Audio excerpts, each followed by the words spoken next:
I'm waiting for the Madre outside of the wound care center. She has diabetes and has not been quite as diligent as she should be. But the doctors hopefully will take care of that problem now. We'll get to that one later. I'd like to keep it focused on the simple things that doctors perhaps should not have issues with. Just, the simple things. So being a fat man and having the inheritance of it, I suffer from gout. Gout is like it's like a fire in your joint. You basically can't move the joint without incredible pain. I'd wish it on my worst enemy because fuck him. But normal people should not have to suffer this. And the everyday pain of putting on a shoe is impossible at that point. So I suffer from gout. I've had it in my toes, knees, fingers, shoulders. It's very unpleasant. I take drugs to maintain control of it and drink a minimal of alcohol when I do drink at all. As some of my coworkers can tell you when they try to drag me to the bars and I refuse to go for a miscellany of reasons. So, suffering gout. Go to the doctor because my knee is killing me. I can barely move the thing. Doctor looks at a manila folder, says it's gout. I'm going to up your dosage of allopurinol to 400 milligrams. Now, here's the funny thing.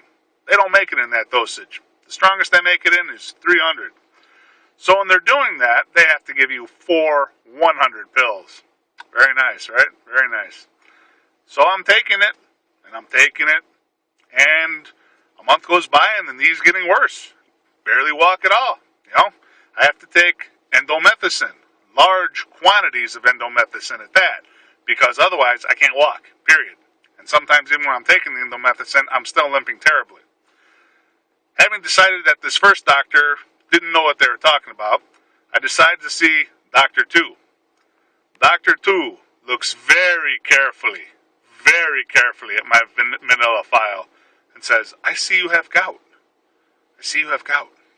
Yes.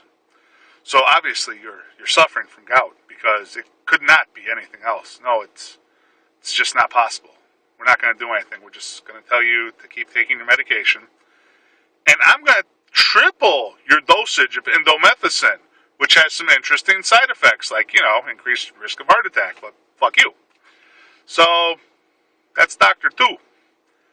Now at this point, I literally can't even limp with it. I kind of have to hop if I want to move. If I'm just not moving, if the knee's not engaged at all, hey, life is beautiful. But I'm missing work at this point. Bosses are getting pissed at me. I'm getting pissed because as I'm limping more, my other leg is now starting to bother me because, now I'm overcompensating just a little bit, leaning up against the walls and shit to get home. So I go see Dr. 3. Dr. 3 opens up the file very carefully, like with a microscope. You have gout. This is gout. It's obvious. The pain you're describing, it's gout. So we're not actually going to do anything. We're not going to up the endomethacin. We're not going to up the allopurinol. We're just going to have you come back in a couple weeks maybe and see how you're doing at that point.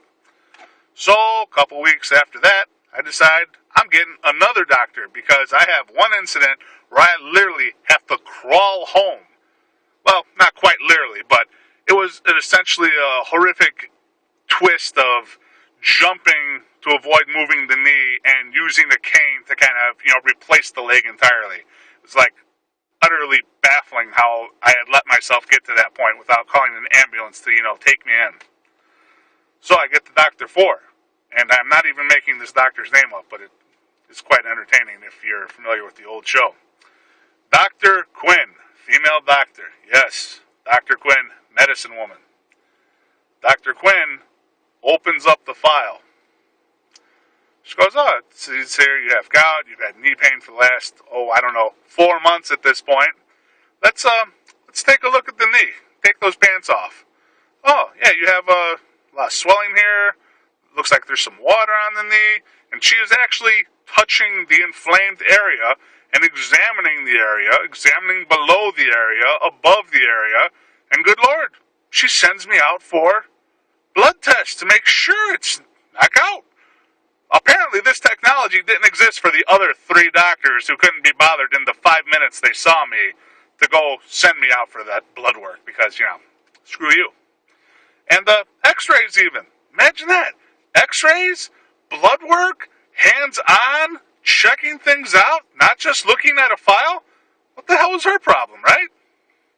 So, hey, physical damage to the tissue. Something real, not a vanilla file saying it's gout. Not gout at all. Huh? How do you like that? 4 months. 4 months of crippled. Walking like I couldn't walk. And having to pay for it months down the road because my legs had overcompensated, so I had to learn how to walk again. That was very pleasant. Yeah. And for her, she'd give me a shot in the knee, said if the shot doesn't take, we're going to have to do some surgery. But the shot took. Years later, still no problems. But imagine that. 4 doctors. 3 of them too lazy to actually do anything outside of go, I see you have a condition, sir. This is reason number 2 why I hate doctors. Lazy, stupid, and in a hurry. Too arrogant to actually do any work of their own and just go by what someone else has already said, even though that might not be the situation. Because, if I do another one of these, I'll get to one of the more serious incidences where, misdiagnosing has more real devastating consequences than just, you can't walk right for, 4 months. Well, you can't walk hardly at all for 4 months, and then you're walking like, a backwards retarded turtle for the next 6 months as you learn to walk again. So when you think about doctors, I'm not saying there aren't any good ones. I'm just saying that in that instance, 3 bad doctors, 1 good doctor. That is not a good quota, especially when you look at a good ratio, especially when you look at how many people have to see these doctors, and people are worried about what's going to happen and change with healthcare now. Bring on the changes, man. It cannot get any worse. It cannot. Take care.